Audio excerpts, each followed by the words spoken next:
Pernah nggak sih ngerasa kayak lagi bangun sesuatu tapi di atas tanah yang goyang? Di dunia yang serba cepat ini gampang banget kita kehilangan arah. Nah hari ini kita bakal bedah inti dari buku Solid Ground karya T.W. Lewis buat nemuin cara membangun hidup yang bukan cuma sukses tapi juga benar-benar bermakna. Buku ini langsung dibuka dengan ide yang kuat banget. Masa depan kita itu nggak dibentuk sama rencana-rencana besar buat besok, tapi justru dari tindakan-tindakan kecil yang kita lakuin hari ini. Ini semua tentang tanggung jawab pribadi. Tiap pilihan kita, sekecil apapun, itu ibarat benih yang kita tanam buat masa depan. Oke, yuk kita bedah ide utamanya. Buku ini ngasih kita gambaran dua jalan hidup yang kontras banget. Di satu sisi, ada pasir hisap. Ini nih, jebakan budaya modern yang narik kita dengan kepuasan instan dan tren yang ganti-ganti melulu. Di sisi lain, ada landasan kokoh, fondasi abadi yang dibangun dari karakter, kerja keras, dan tujuan. Pertanyaan pentingnya, kamu lagi bangun hidup di jalan yang mana? Ini dia peta perjalanan kita. Pertama, kita bakal kenali dulu bahayanya pasir hisap. Terus, kita akan mulai meletakkan fondasi landasan kokoh. Setelah itu, kita lanjut belajar cara mendaki menuju potensi, nemuin kompas batin kita, yaitu mengapa, dan akhirnya kita nikmati pemandangan waktu mencapai puncak. Siap? Yuk kita mulai? Oke, kita mulai dari bagian 1, pasir hisap. Jadi gini, sebelum kita bisa bangun sesuatu yang kuat, kita harus sadar dulu sama tanah goyang yang seringkali ngejebak kita tanpa kita sadari. Inilah tantangan dari budaya modern. Budaya kita sekarang ini kan yang didorong sama media, sering banget bikin kita kejebak dalam mentalitas ikut-ikutan.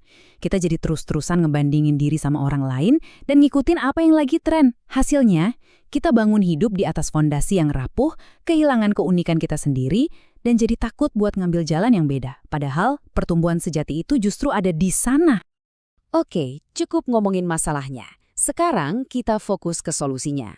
Di bagian kedua ini kita akan belajar gimana caranya membangun di atas landasan yang kokoh. Ini adalah 5 pilar dasar yang bakal nopang semua pencapaian kamu nantinya. Nah, buku ini ngebagi konsep karakter jadi 2 bagian penting. Pertama, ada karakter moral. Ini soal integritas, soal gimana kita bersikap ke orang lain. Terus, ada karakter kinerja. Ini tentang disiplin, tentang gimana kita mendorong diri kita sendiri. Banyak orang cuma fokus ke salah satunya, tapi poin kuncinya adalah sukses jangka panjang itu butuh keseimbangan dari keduanya.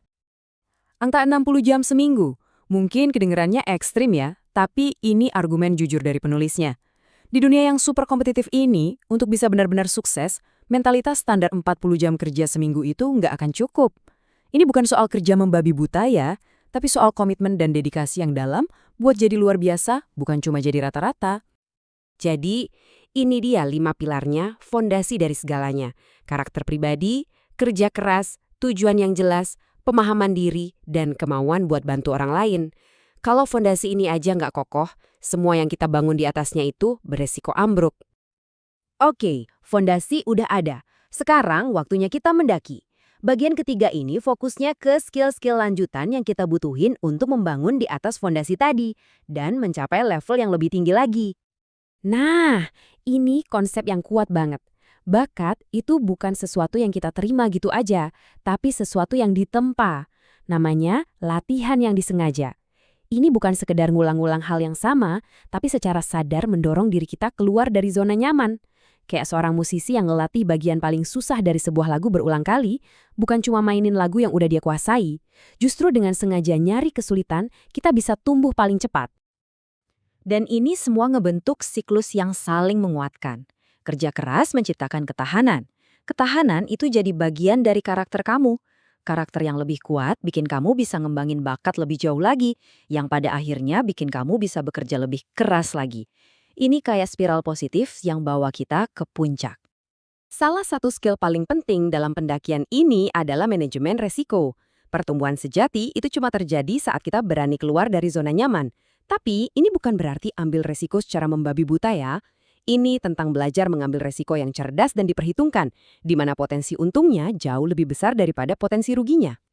Fondasi udah ada, skill lagi diasah. Tapi apa sih yang bikin kita terus jalan pas pendakian lagi susah-susahnya? Nah, bagian keempat ini adalah tentang menemukan motivasi dari dalam, yang oleh penulisnya disebut sebagai mengapa atau why kamu. Sekarang saya mau ajak kamu buat berhenti sejenak. Tarik napas dalam-dalam dan coba jujur sama diri sendiri. Apa sih yang benar-benar penting buat kamu? Lupakan sejenak kata orang tua, teman, atau media sosial. Jauh di dalam hati kamu, apa yang paling berharga? Pertanyaan kedua, kita semua pengen sukses. Tapi, kenapa? Apakah cuma demi uang? Atau pengakuan dari orang lain? Atau mungkin ada alasan yang lebih dalam, kayak kebebasan atau kemampuan untuk bantu orang yang kamu sayang? Jangan puas sama jawaban pertama yang muncul di kepala ya. Dan pertanyaan terakhir yang paling besar, apa yang pengen kamu lakuin dengan hidupmu? Menemukan jawaban dari mengapa ini tuh sama aja kayak nemuin sumber energi yang gak ada habisnya. Inilah bahan bakar yang bakal terus dorong kamu mendaki, bahkan di saat jalan terasa paling terjal dan puncak masih kelihatan jauh. Dan akhirnya, kita sampai di puncak perjalanan kita.